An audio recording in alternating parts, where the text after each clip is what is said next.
With all those major power lines going here and there to eventually bring power to our homes, a reminder some of that power comes from Canada to our power grid run by the New York ISO, or Independent System Operator. And after the Trump back and forth talk of the tariffs on Canada, the Premier of Ontario, where some of that power comes from, has mentioned retaliation for his power supply to New York, Michigan, and Minnesota. I will do everything, including cut off their energy, with a smile on my face.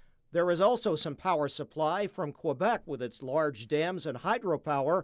Earlier this week, Governor Hochul told reporters, he said he would not hurt New York. Now, whether that means he can help the flow of energy that we're already counting on to keep coming here, but I'm happy to have additional conversations with him.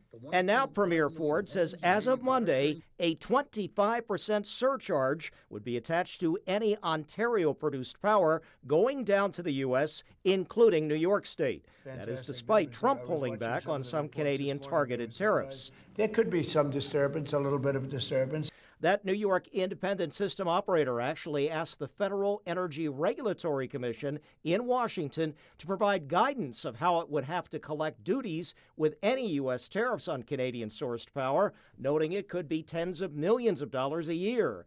New York ISO did say only in an emailed statement they are consulting with their Canadian power counterparts and anticipate having adequate supply. But otherwise, much confusion.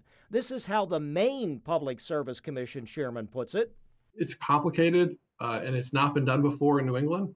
And in Minnesota, one official there says, we're still working through that, trying to figure that out. We'll hope they don't. What we can definitely expect is higher prices.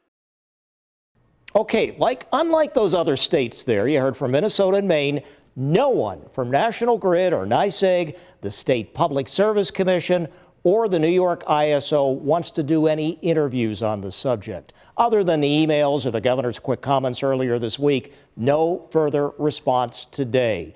The Edison Electric Institute, that's an industry group which represents utilities down in D.C., said they'll try to work with the Trump administration to avoid higher bills for customers. On your side, Ron Plants, Channel 2 News.